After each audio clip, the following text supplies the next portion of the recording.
so that we can make sure that the proposal that we finally put out is responsive to as responsive as it possibly can be. We'd like to continue that process over the next month. If the board is willing to consider that, that would be my recommendation right now. Yes. Yeah, there's no doubt we need to keep the obligation discussion going.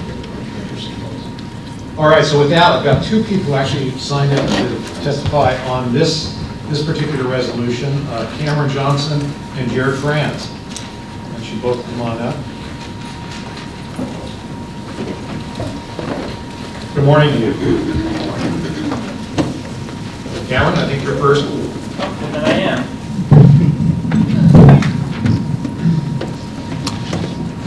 Hello, Mr. President, board members. My name is Cameron Johnson. I'm speaking on behalf of Bus Riders Unite, and I am speaking somewhat about our campaign for fair transfer because the two are still somewhat intertwined. Being a member of the Leadership Committee, I have heard from many ticket holders the hardships they face trying to make simple trips. But every so often, I find myself in their shoes. Whenever I can afford it, I purchase a pass, but oftentimes I cannot. This results in my having to buy my own tickets from BRU, or ask for tickets from BRU. They don't make me buy them. Navigating the system is a difficult thing to do, especially on tickets. It's incredibly hard to make some one-way trips on the bus in less than 2 hours. And as I mentioned before, there is a large handful of trips that, according to Travis' own data, take longer than 2 hours to complete. These could be large distances across the system, or even from close-by areas with inadequate frequency. However, even on trips that take short distances, I find myself lagging behind due to late buses and missed connections. These are not only on frequent service lines that you're considering to improve, but on regular service lines in very busy areas with the activity that rivals frequent service according to Travis' own data, like the 28, 35, 71, and 76, 78. I often have to ride them, but they will not receive any boost in frequency. Other lines still that I must take will likely never be improved, such as the 22, 87, and 155. If I had a choice, I'd much rather improve any of those buses than my 4, which already runs frequently but is still late. However, you decided for me that I'd rather have frequent service, and because of that, I'm at the mercy of the system, and a bus coming late will ruin my connections to a non-frequent line and force me to pay more for no fault of my own. The other day, I found myself traveling across the system to Beaverton to pick up something from the library, use the computer, and run other errands in the area. However, it was not announced online that the Washington County Library System was closed until I got there, forcing me to take a massive detour to Lake Oswego. The Line 78, a normal service route, came 20 minutes late despite having just left the transit center. It's always been one of the latest routes in the system. Because it is a 2-ticket day turned to a 3-ticket day, and I ran out the next day, forcing me to use my own spare cash to get around. Other system errors are hard to avoid.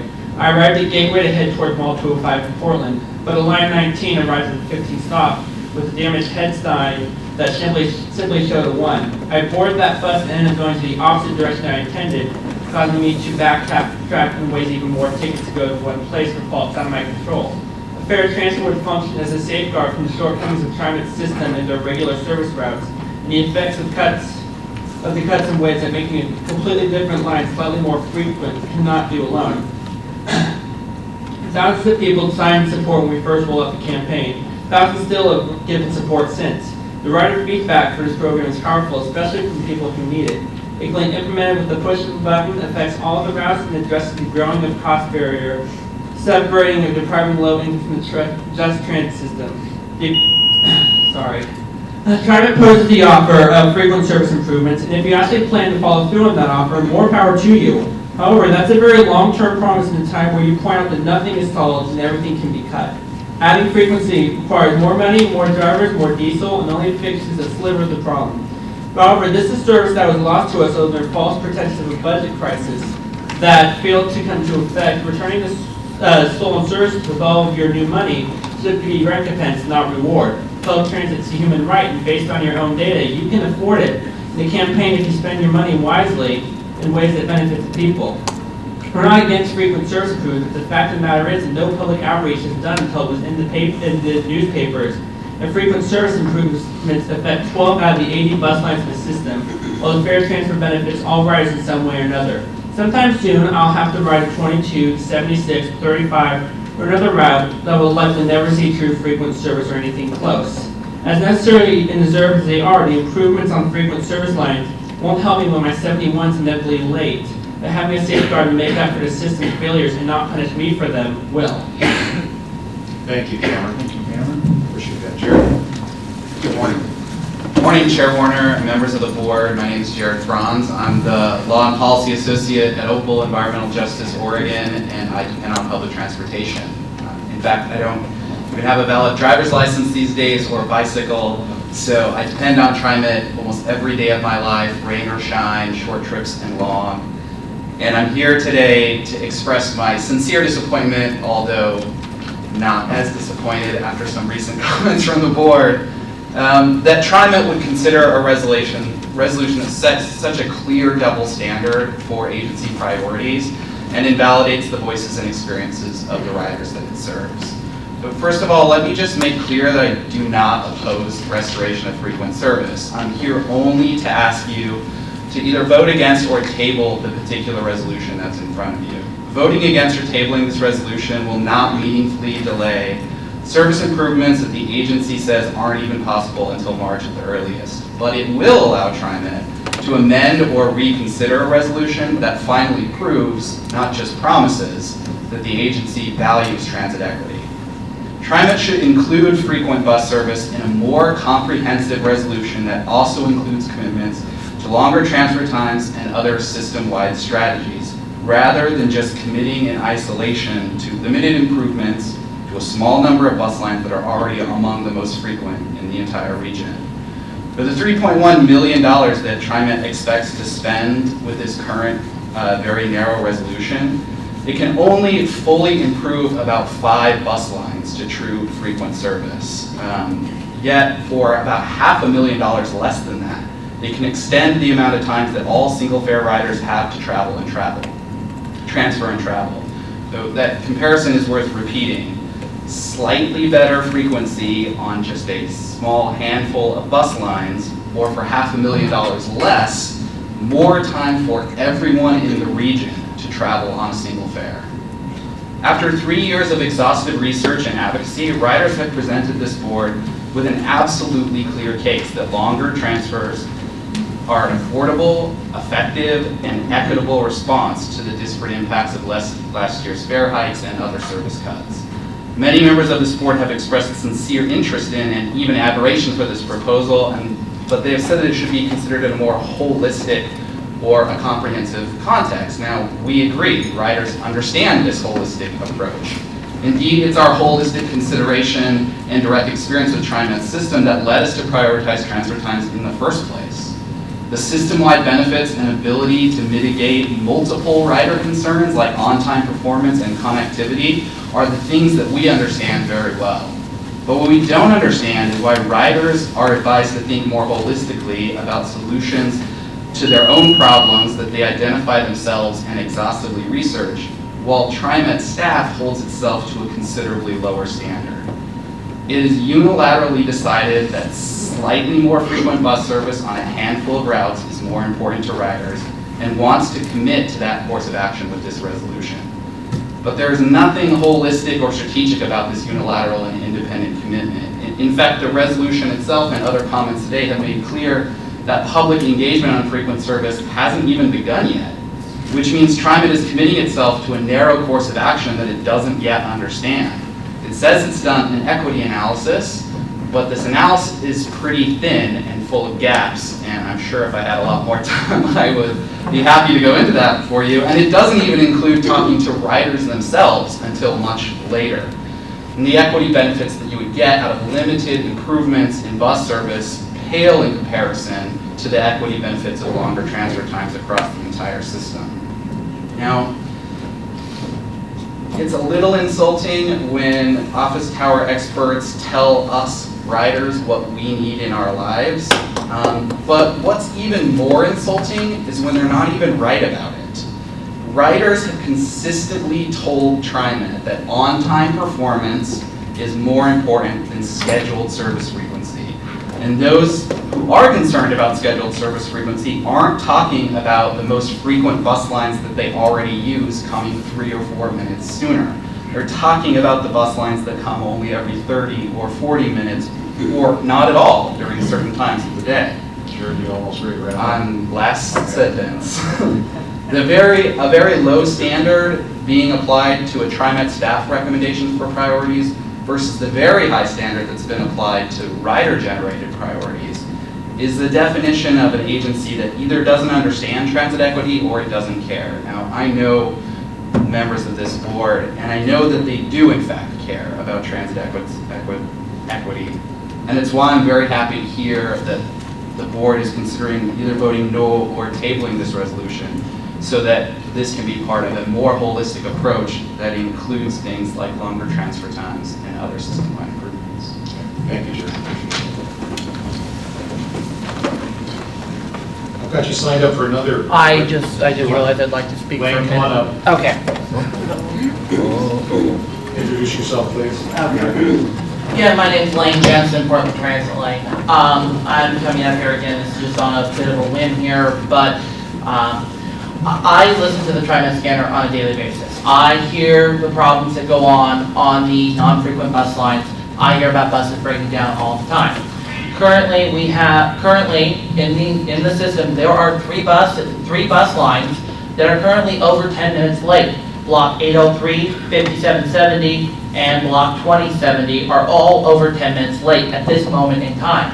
As of yesterday at 6 p.m., we had almost 100 buses in the entire fleet that were over 10 minutes late due to traffic, due to problems, due to overloading, crowding on buses. For example, the top one was Block 7240, which was 42 minutes late. Now, we're talking about frequent service here. Well, how can we have frequent service if we have buses that are running consistently late on a daily basis? I have seen multiple times, even the line 87, I've seen it up to 2 hours late. Last night, I saw the last 77 of the evening, 7701 from Montgomery Park to Troutdale, the last bus that people depend on to get home, was broken down, no fill available. People were stuck out there waiting for a bus that was never going to show up, and we're going to be stuck there all night with no way to get home and no way to even know what's going on. Okay, that's where my problem lies with this whole transit equity. Let's focus on getting these buses on time first. Let's focus on adjusting the schedules instead of focusing on frequent service. Focus on getting the system back on time so transfers can be made. 52% of transfers, where 52% of transit centers have buses coming in within 2 minutes of each other, buses and trains. Heights of Rose Court, 80% of the time, there's another bus or train coming in within 2 minutes of the last one. So let's focus on making these transfer times happen so people can make a reasonable connection instead of one bus being late and missing your transfer. Thank you. Thank you, Lane. Appreciate it. All right. So I have nobody else signed up to testify. Is there anybody else? Gwen? No, for the resolution. So, again, I'm hearing from the board that we do want to take that holistic approach and look at things in a more comprehensive manner, but also continue the outreach and I think get some data so that we can make informed decisions. I guess I'm looking at general counsel. Do I need to table this? Right, we need a motion to table. Okay. I guess we should table this probably at least till the 27th then of October. I have a motion then to table this resolution until October 27th. Have a second. Is there any further discussion on the motion? Okay, then let's vote on all those in favor in the motion to table this resolution and move it to the October 27th regular business meeting of the TriMet Board of Directors, signify by saying aye. Aye. Any opposed? Okay, thank you, appreciate it. And again, thanks for bringing this forward. I think it is a valuable piece of work that we need to look at very carefully. All right, with that, I'm moving on to Resolution 13-09-55, which is authorizing a contract with Gillig LLC for the purchase of low-floor 30-foot and 40-foot diesel, 40-foot hybrid, and 40-foot compressed natural gas buses. Mr. John Landry. Mr. Board President, members of the board, this is an important resolution. I'll spend a little bit of time going through it, but I understand where we are on the clock as well, so please pepper me with questions that really focus us. But as you know, this resolution really continues our program to accelerate our are really recapitalizing our bus fleet and beginning to restore our buses to a much younger age than they currently have.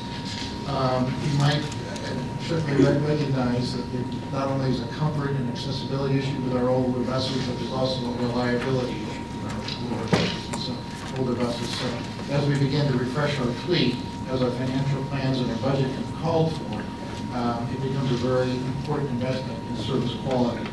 The procurement plan included in this contract really include the bus replacement that have been included in the capital plan for the fiscal year 14 budget that was previously approved, plus those that are planned in our financial forecasts in order to modernize our fleet at a rapid clip here.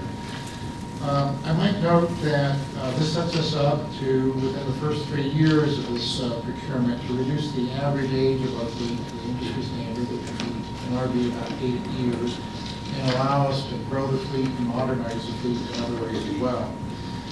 The previous procurement was in June of 2011, and since that time we've made great strides. We've reduced our average age from 14.5 to 12.5, actually walking fast in terms of the age of the bus. We replaced 51 new buses in service in 2012, and 70 new buses are going into service this year. 41 are already in service, 29 will be here by November. And odds are getting better, particularly during the midday and weekends, that you're going to see a new bus when you step out to the bus stop. I'd also note that there are a series of safety considerations that are important to the background of this resolution.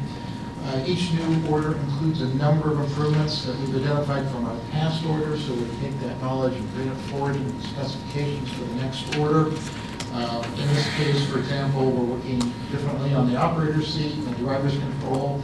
We've engaged an ergonomic expert to deal with some of the issues that our operators face on a daily basis. And so we're trying to incorporate all of that intelligence into this spec for this new bus.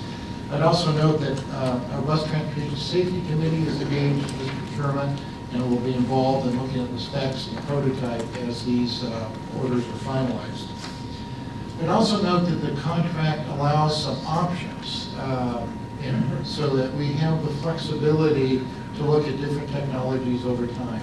The base of the order, of course, replacing the diesel buses, and that will likely be the lion's share of what happens through this contract. But we do have a $2.5 million FTA Clean Fuels grant that allows us to purchase 4 additional hybrids.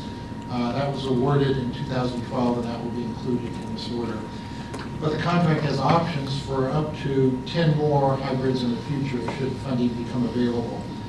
And these, by the way, these new hybrids are really functioning quite well. They're a little bit like the Chevy Bolt, where there's an engine that charges the battery, but the basic propulsion is all electric. So it's very interesting and new technology, and it seems to be actually much more fuel efficient than our past orders.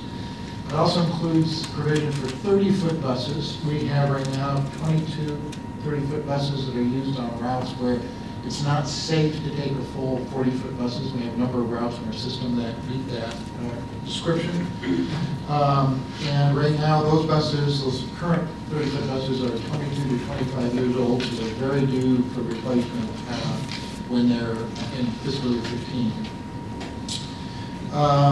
So I'd also note that there is an option in this to begin to switch to CNG, compressed natural gas, on some of these buses if that proves to be feasible.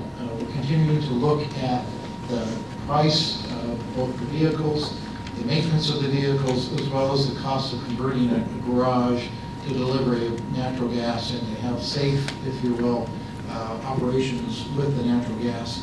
And so we're continuing to look at that. If we choose to go in that direction, we'll come back for a full briefing to the board about that decision. But this contract would allow us then to make that decision, should that be the recommended direction. I'd also note that Gillig has been our last bus supplier. They've been a very responsive partner for us. We think this pricing is very good, as you saw in the resolution background. As we went through the procurement, they actually offered us the lowest price. The other bidder in this case was New Flyer. They're also a very strong provider of family wage union jobs. They have a very diverse workforce. 2/3 of the workforce are people of color and 10% are female. Now, we note that there's not a significant EBE factor in this because there are not subcontracting opportunities in bus manufacturing, but we do look to the commitment of the firm to diversity, and they've demonstrated that in their workforce. It is a West Coast firm in the Bay Area of Northern California. It's also very good to have them relatively close compared to some others. So I'd be happy to answer any further questions or address those to our key staff, but I think it's a very important resolution and recommend your approval. Questions? Yes, thank you, Mr. President. Mr. Manager, on the first page of this resolution, I have a little concern about the length of time it's taking to replace the high-floor buses. Is there any way that that can be accelerated, given the fact that of the accessibility for those with disabilities? I would tend to hope that the high floors can go away much sooner. So that's a financial capacity question, and I think it's something that as we look at our financial forecasts over the next few months, we can continue to look to see if there's a way to add numbers to these bus orders that would facilitate that. But what I can tell you is that our intention in terms of using the fleet is to move the high floor into more limited peak hour service or backup fleets as soon as we possibly can, and move the whole floor into what I would call base fleet. That is what most of the service people see on a regular basis. We're already doing that to a very large extent, but obviously these numbers of additional buses will help us do that a lot better and a lot more.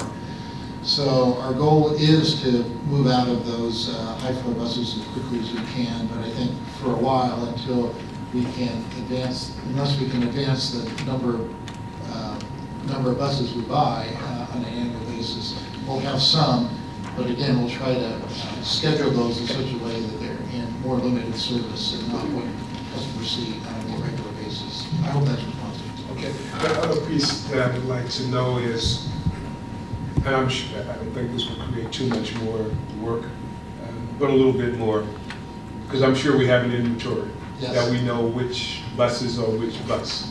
Is it possible that we could get something like that, so we would also, because I would appreciate being able to track what buses are still in the fleet that is of this, and then which ones are being planned to move out.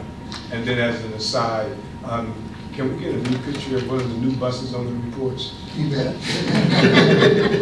Good. And that information is readily available. We do get a monthly bus fleet evaluation report, which has, if you also want to know how much oil is consumed by each fleet on an annual basis, we can tell you that. But yes, absolutely, we can do that. Yeah, I'm happy to see that you're considering CNG conversion. It's a good move, noise, pollution, and lots of natural gas. And I would say, there are environmental benefits, and obviously it's not as clean as a full electric, but it is moving in the right direction in terms of reduced greenhouse gas emissions and other sorts of pollutants in the air. So we're very interested in it. It really becomes one of those payback economic analysis, and as we prepare that, we'll definitely be sharing that with the board. Questions? I'm sorry. So, Dr. Stovall. thank you. Just so I can wrap my mind around the decision at hand, it appears we've got a couple of pieces to this proposal, in that one is the perspective of, as a board, are we still committed to the improvement of our bus age? I mean, that's something that we've consistently talked about, and I think we're in agreement that that's certainly what we want to do, is to pull that bus age down to about 15 to 16-year average.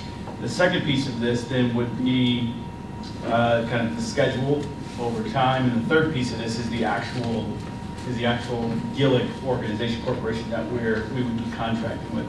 Is that kind of? Well, I would say actually the action in front of you is really just the third. Okay. We have the only commitment that we make under this contract, I believe, is for the first year, which is what's already budgeted in the fiscal year 14, what you've already approved in the capital plan.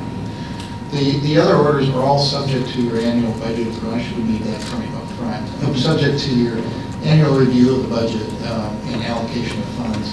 So, for example, if we're able to secure additional grant funds, we'll be able to increase the numbers and get the objective that Dr. Bethel noted sooner. But we have some flexibility as we move in. So it's really just the third item, giving us the contractual vehicle that allows us to make those orders. And that's exactly the answer that I was, not the exact answer I was looking for, but you answered a question that I had. I've got two more quick ones in regards to, it appears that we still get to evaluate the buses. And it doesn't seem like we have to decide, now for fiscal year 19, what that bus is going to look like, as opposed to if we were Boeing or if we were Southwest and we were ordering a 787 or something. With Gillick, then, we would be doing this multi-year procurement contract. Are there, if at some point over this multi-year process, if we fall out of agreement with this organization, do we have the capacity to relook at the marketplace and see if there's something, if there's a better option for us? Because when we say multi-year contract, there's usually some concreteness to that. Absolutely, we have the option to not renew the various option years as they move ahead, and we make that evaluation. I would tell you that a procurement such as this, as you well know, it takes an enormous amount of time and effort on the part of staff, so that usually, unless there's a really good reason, we like to sort of stick to the term that's noted. But we do have the flexibility should that not be the case. Excellent, thank you. Okay, I'm seeing no more questions. Is the board ready then to proffer a motion to approve Resolution 13-09-55? So moved, Mr. President. Motion Second. and a second. Is there any further comments or questions? With that, then I'll call the question. All those in favor of the motion to approve Resolution 13-09-55 signify by saying aye. Aye. Any opposed? Seeing none, the motion is approved unanimously. Let's move on then to Resolution 13-09-56, which is authorizing a contract with... Before we get to that, Mr. Board President, if we could revisit 13-09-54. That was the motion to table. It was to table it to the next business meeting, but then it was noted that the meeting was October 27th. It's Did I actually- err? I'm sorry? Did I err?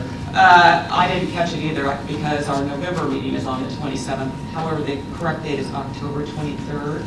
So So we just direct the board's secretary to correct that in the minutes. So directed. Thank you so much for bringing that to attention. Now moving on. I should have asked for the calendar. Just say the next board meeting, I think There we that's go. it. So the next item of business, Resolution 13-09-56, with this authorizing a contract with Login IS America Inc. for communication system retrofits on Type 1, 2, and 3 light rail vehicles. Mr. General Manager. Mr. Board President, members of the board, technology moves on, and the truth is that our Type 1, 2, and 3 light rail vehicles do not have an up-to-date communication system that has the capacity to incorporate the new information for the Portland-Milwaukee line and to be consistent and compatible with that kind of information that are now provided, could be provided on our Type 4 cars and will be on the new Type 5 cars. So we recognize that one of the needs we have is to go back and retrofit the communication system in those older fleets of light rail vehicles. So this contract is to design and to engineer and to furnish the equipment for all 105 light rail vehicles that are included in that Type 1 through 3 description of light rail vehicles. It also includes the installation of the system in 3 of those vehicles. Now, the distinction I wanted to make with you is that what we wanted to do was just go through a learning phase about how long and what the resources were required to do the installation of this new system. And so by having Wujian do that for the first 3, then gives us a basis for pricing the work that moves ahead. If we were to ask for a price, for example, for Wujen to do this for all 105, we were afraid that we would have too much contingency built in because there were too many unknowns and uncertainties. So what our plan is to have the contract for all of the materials, the design and all the materials, then install on 3 so we get some experience and we have a comfort about what it really requires. And then we would come back to the board, should we have Wujen, should we choose to have Wujen actually complete that work with the rest of the 105 fleets. So I would also note that this was procurement under an RFP, looking for both qualified staff as well as pricing. We actually started off with 4 proposals, and we then asked for best and final offers from 3 of those, and actually we received compliant best and final offers from 2. And when you looked at both price and the technical score, Wujen was the highest ranked. And I would also note that the overall price was about 14% less than our fair cost estimate, so we think it's very good value at this point.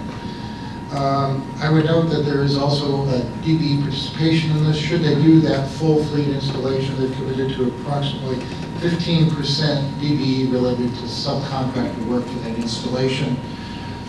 And I would also note that the costs of this are accommodated in the Portland-Milwaukee Light Rail project. This is not a general fund expense, it's a Portland-Milwaukee project expense necessary to bring all the vehicles into sort of compliance with the Type 4 and Type 5 and Portland-Milwaukee project.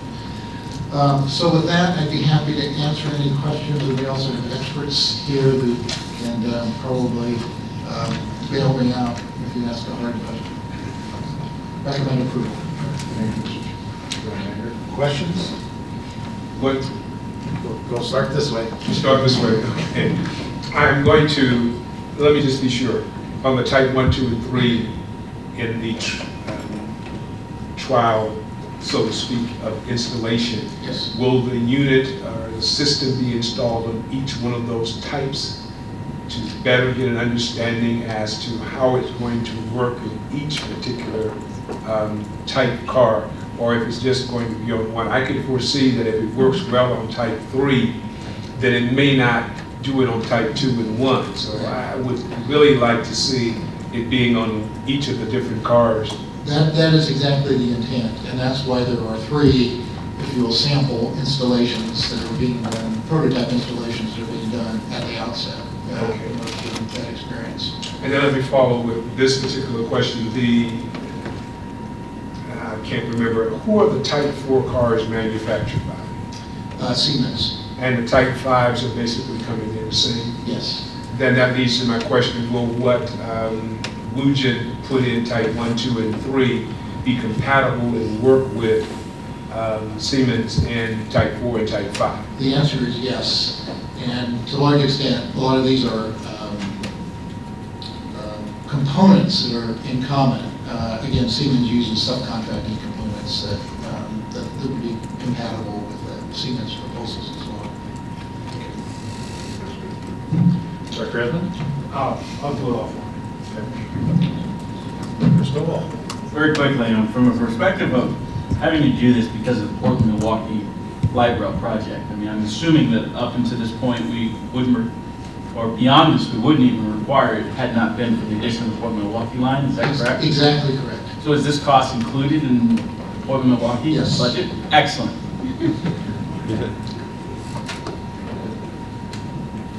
Sarah Rosa, questions? And then, is the board ready to offer a motion to approve? Well, let me ask this on the record. Wujen, they got experience with this around the country? I'm not trying to micromanage you, Neil. Yes. I can ask questions too. Yeah, they are an experienced contractor, and again, one of the things that sort of heartened me, we have not worked with them before, but they have done this work in other situations. And I would note that when we looked at the technical qualifications, they were quite high, and so we feel like we're working with a very good team. Thank you. Yeah.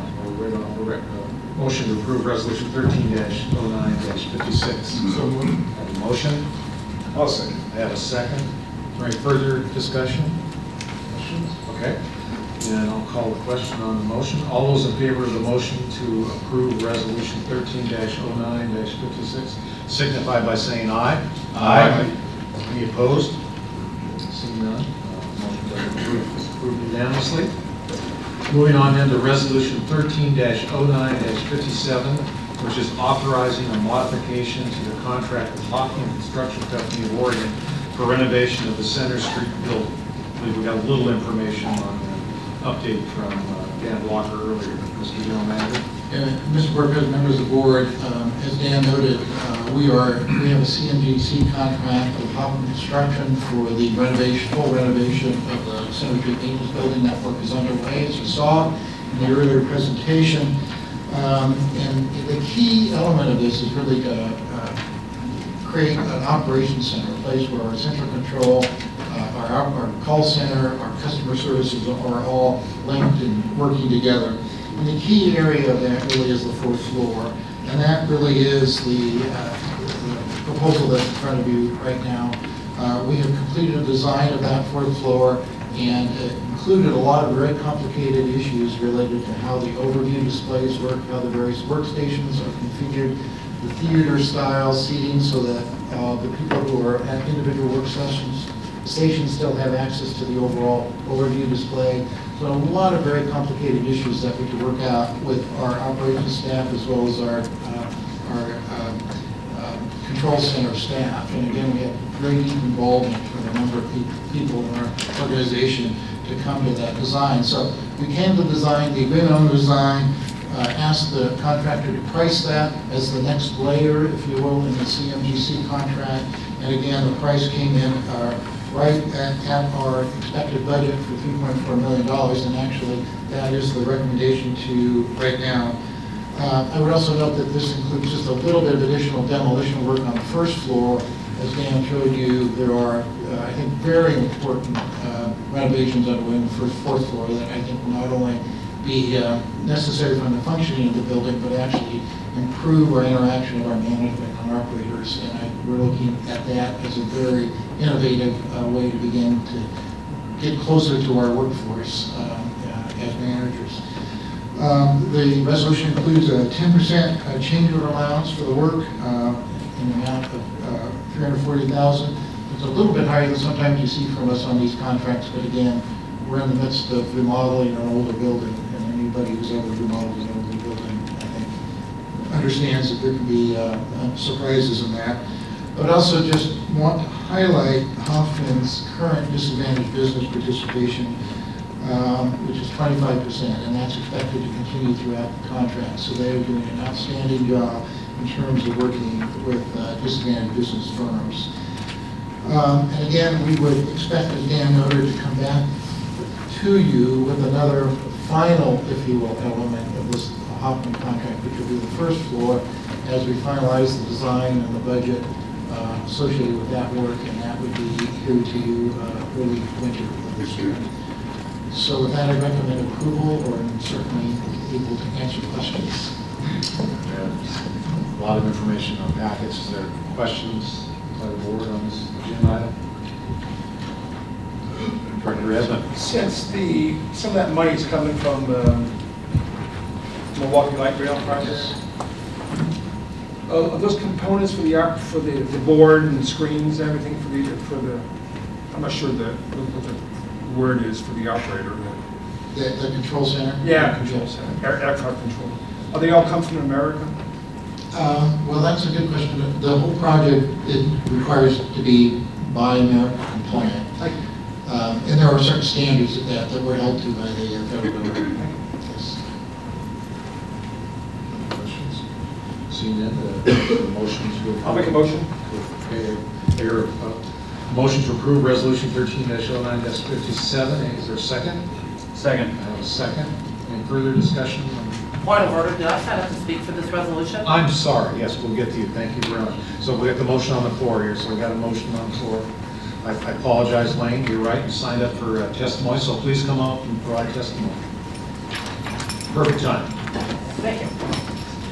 So, board members, surprised me for once. You're spending $20 million on Center Street, yet you can only afford $2 million to restore the bus service, which is very surprising to me. You keep saying that, you guys don't have money for the buses. You keep saying that over and over again.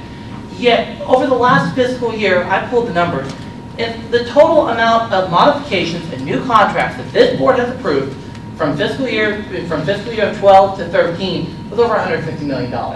So tell me, how do you guys say that you don't have the money? Maybe if you reallocate some money that you guys are spending on these resolutions and everything, maybe you guys would have some money for some bus service, and you wouldn't be hearing complaints every day about how crummy the bus service is. How many people are missing their maps because it doesn't show up because of mechanical failures, or the bus not showing up because it breaks down because we've got 20-plus-year-old buses on high frequency routes like the 94, or even I've even seen a 21-year-old bus on line 57. So tell me, when you're approving $150 million, how can you say you guys don't have money? So surprise me for once. Surprise me. All right? Thanks.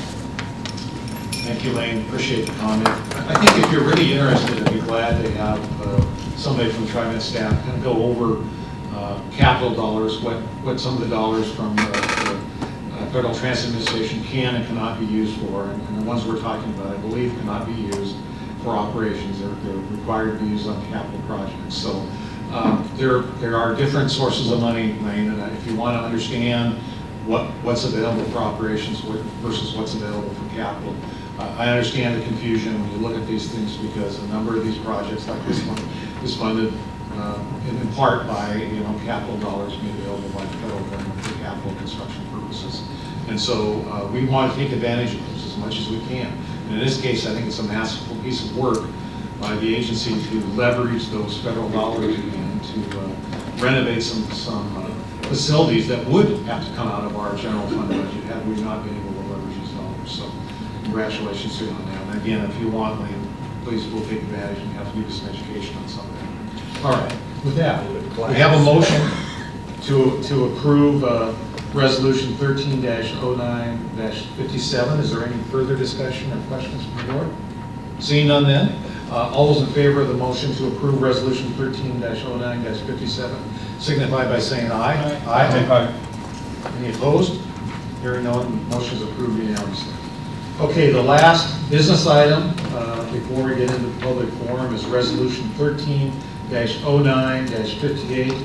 The Board of Directors, acting in its capacity as TriMet's Contract Review Board, is exempting from competitive bidding requirements a contract for the construction manager general contractor known as CMGC Services for the Portland-Milwaukee Light Rail Project Residential Noise Mitigation Program.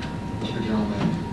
Mr. Board President, members of the board, under our environmental requirements for the Portland-Milwaukee project, there were a number of residences that were identified as having impacts of noise. And so part of our requirements as we complete the project will be to address those issues at each residence. And those are usually done by a series of individual designs, additional insulation, double paned windows, better seals at doors, sometimes at the most air conditioning so that the windows can be closed.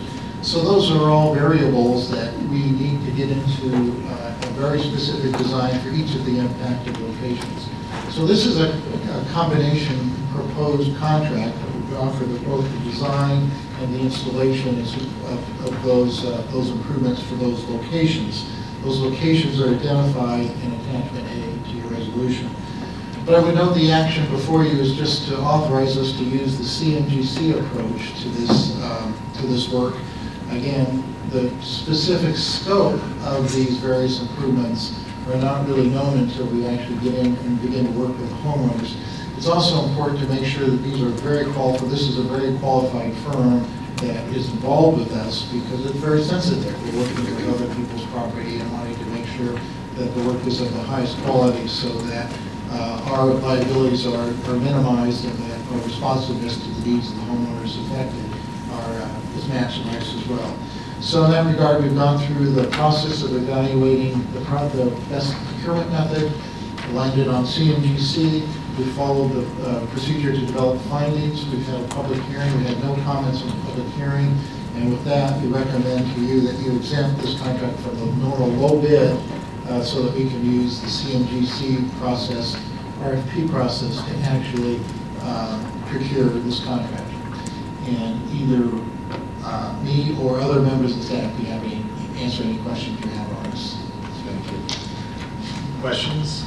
Yeah, let's, yes, Neil, so this is a general contractor that then will find subs to do the specific, Yes. and he'll be, that contractor, that JC will be under same requirements for the DBE. So this, they would be under the same. I'm just looking at program. the, insulating some windows, putting windows in, that's, provide some work for sort of small Exactly. shops. And that would be our expectation, is that we really break the work down and actually working with this, the general contractor that allows us to really be thoughtful about how we do that, so that we actually maximize those opportunities for small contractors. And we have a lot of small contractors in Portland. Indeed, we do. Thank you.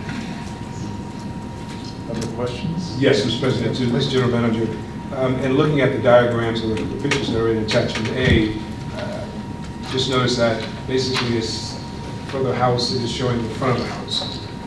Will there be testing on the entire residence, or are we only looking at the piece that would be facing the line? Well, obviously, the broader impacts are usually on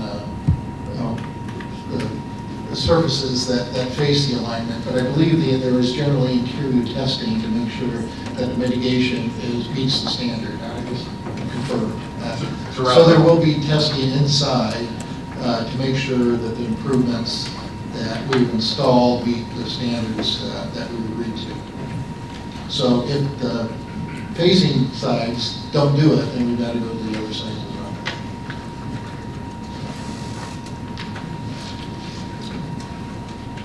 Any other questions? Let me follow with Please. that. Let's suppose that a residence only needs the front.